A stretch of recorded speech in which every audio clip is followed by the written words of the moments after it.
Inspirational stories of Lord Buddha. भगवान बुद्ध की 4 प्रेरक कहानियां। प्रेरक कहानी 1। बुद्ध और चक्षुपाल। एक बार भगवान बुद्ध जेतवन विहार में रह रहे थे। भिक्षु चक्षुपाल भगवान से मिलने के लिए आए थे। उनके आगमन के साथ उनकी दिनचर्या, व्यवहार और गुणों की चर्चा भी हुई।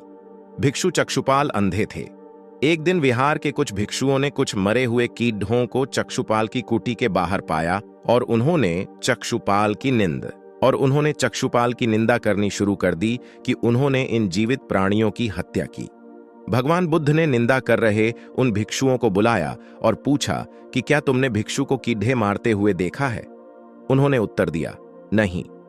इस पर भगवान बुद्ध ने उन साधकों से कहा कि जैसे तुमने उन्हें कीड़ों को मारते हुए नहीं देखा, वैसे ही चक्षुपाल ने भी उन्हें मरते हुए नहीं देखा, और उन्होंने कीड़ों को जानबूझकर नहीं मारा है, इसलिए उनकी भर्त्सना करना उचित नहीं है।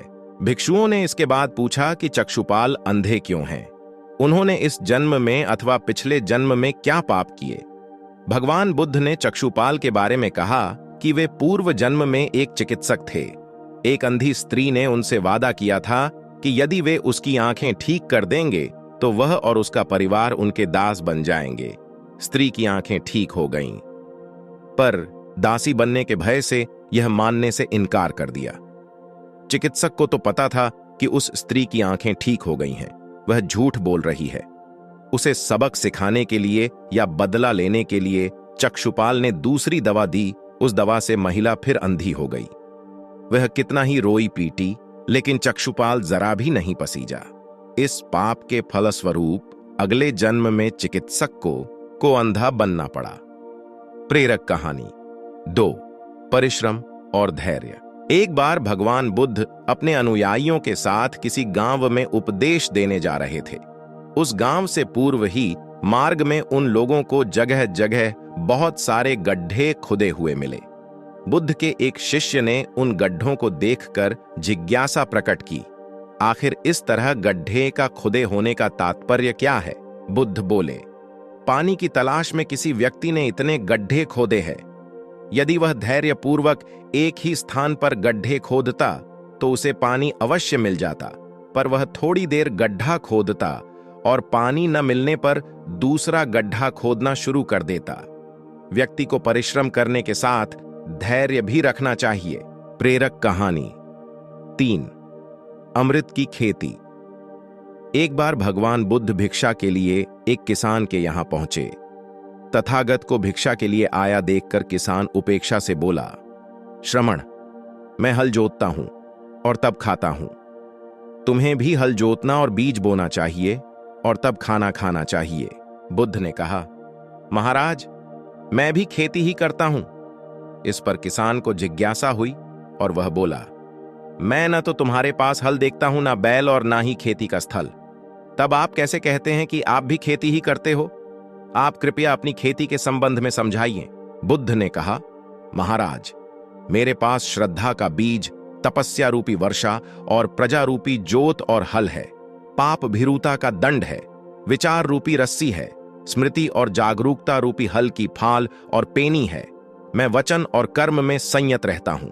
मैं अपनी इस खेती को बेकार घास से मुक्त रखता हूं और आनंद की फसल काट लेने तक प्रयत्नशील रहने वाला हूं। अप्रमाद मेरा बैल है जो बाधाएं देखकर भी पीछे मुंह नहीं मोड़ता है। वह मुझे सीधा शांतिधाम तक ले जाता है। इस प्रकार मैं अमृत की खेती करता हूं। प्रेरक कहानी 4। दान की महिमा। भगवान बुद्ध का जब पाटलिपुत्र में शुभागमन हुआ तो हर व्यक्ति अपनी अपनी सांपत्तिक स्थिति के अनुसार उन्हें उपहार देने की योजना बनाने लगा। राजा बिंबिसार ने भी कीमती हीरे, मोती और रत्न उन्हें पेश किए। बुद्ध देव ने सबको एक हाथ से सहर्ष स्वीकार किया। इसके बाद मंत्रियों, सेठों, साहूकारों ने अपने अपने उपहार उन्हें अर्पित किए और बुद्ध देव ने उन सबको एक हाथ से स्वीकार कर लिया। इतने में एक बुढ़िया लाठी टेकते वहां आई। बुद्ध देव को प्रणाम कर वह बोली, भगवान, जिस समय आपके आने का समाचार मुझे मिला उस समय मैं यह अनार खा रही थी। मेरे पास कोई दूसरी चीज न होने के कारण मैं इस अधखाए फल को ही ले आई हूं। यदि आप मेरी इस तुच्छ भेंट स्वीकार करें तो मैं अहोभाग्य समझूंगी।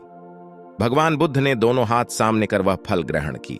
राजा बिंबिसार ने जब यह देखा तो उन्होंने बुद्धदेव से कहा, भगवान क्षमा करें, एक प्रश्न पूछना चाहता हूं।